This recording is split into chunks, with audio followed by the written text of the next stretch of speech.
Home minister নিজে বলেছেন তারা যদি ওইখানে যায় অবৈধ পথে যাইতে চায় তাহলে তো গুলি খাবেই। তাহলে আওয়ামী লীগের নেতারা যখন সীমান্ত অতিক্রম করলো তারা কেন গুলি খাইল না?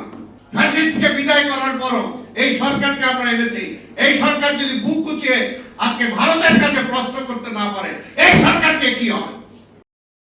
এখন পর্যন্ত তো ওবায়দুল কাদের পালায় আছে, কোথায় পালায় আছে এই পুলিশ জানে না? কোথায় ওবায়দুল কাদের? কেন নাই? আরো কিছু কিছু যারা আছে তারা কিভাবে সীমান্ত পার হতে পারলো?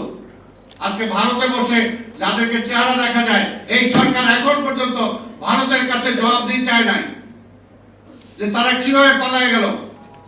একটা বর্ডার থাকতে যেখানে আমার বর্ডারে ফেলানির মতো মেয়েকে হত্যা করে তাকে ঝুলিয়ে রাখা হয় তার কাটায়, সেই জায়গায় আওয়ামী লীগের একটা নেতা কর্মীকে তো আমরা তার কাটায় ঝুলাতো দেখলাম না? যে সীমান্ত অতিক্রম করার সময় তাকে গুলি করে মারা হয়েছে দেখলাম না তো? সাধারণ মানুষকে, একটা কৃষককে, একটা সাধারণ ব্যবসায়ীকে সীমান্ত অতিক্রম করার পর শুধু আমরা দেখেছি হোম মিনিস্টার নিজে বলেছেন তারা যদি ওইখানে যায় অবৈধ পথে যাইতে চায় তাহলে তো গুলি খাবেই। তাহলে আওয়ামী লীগের নেতারা যখন সীমান্ত অতিক্রম করলো তারা কেন গুলি খাইল না? আজকে ভারতের কাছে কি এটা জানতে চাওয়া হয়েছে?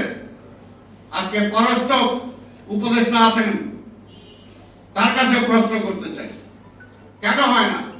কাজে এর জন্যই আজকে স্বাধীনভাবে বুক উঁচিয়ে কথা বলতে হবে। ফ্যাসিস্টকে বিদায় করার পরও এই সরকারকে আমরা এনেছি। এই সরকার যদি বুক উঁচিয়ে আজকে ভারতের কাছে প্রশ্ন করতে না পারে এই সরকারকে কি হয়? সোজা কথা, আমরা ফ্যাসিবাদকে দেখতে চাই না, ওই ভারতীয় আধিপত্যবাদের পক্ষে কারোকে তেলানো দেখতে চাই না। আমরা নিজেদের এই দেশ যুদ্ধ করে নিজের রক্ত দিয়ে আমরা অর্জন করেছি, আমাদের ভাইরা শহীদ হয়েছে। এই ফ্যাসিবাদকে মুক্ত করার জন্য শত শত আমাদের ভাই বোন শহীদ হয়েছে। এই শহীদের রক্তের সাথে কারো বেইমানি করা চলবে না। তাই আমরা বিশ্বাস করি, আমরা চাই এই সরকার ততটুকু শক্তি দিয়ে সাহসের সাথে দাপটের সাথে কথা বলতে হবে। তাহলে হলে আপনি গণতন্ত্র ফিরে আনতে পারবেন না। ওই আধিপত্যবোধের শক্তির পক্ষে শক্তি আবার দেখা যাবে মাথা চাড়া দিয়ে উঠবে। তাই আজকে বলতে চাই, আসুন আমরা এই সরকারকে সময়ও দিতে চাই, আবার এই সরকার কার্যকরী পদক্ষেপ গ্রহণ করছে সেটাও আমরা দেখতে চাই। খেলা দেখতে চাই না। পাশাপাশি প্রতিটা রাজনৈতিক দলকেও বলবো আপনাদের মতো আমাদের মতো ঐক্যবদ্ধ শক্তি থাকতে হবে। ঐক্যবদ্ধভাবে আজকে এগুলোকে মোকাবেলা করতে হবে। এখনই চিন্তা করে লাভ নাই কে যাব কে যাব না, কে ক্ষমতায় যাব কে ক্ষমতায় যাব না। আরে ভাই, ফ্যাসিবাদের শক্তি এখনো দেশে বিরাজমান।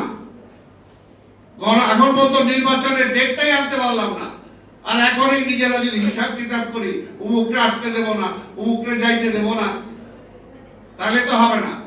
আসুন ঐক্যবদ্ধভাবে আমরা আন্দোলন করে ফ্যাসিবাদকে তাড়িয়েছি, এখন ঐক্যবদ্ধভাবে আমরা নির্বাচন নিয়ে আসবো, ঐক্যবদ্ধভাবে নির্বাচন করব, ঐক্যবদ্ধভাবে আবার নির্বাচিত সরকার আমরা গঠন করব। এটাই আমাদের দরকার।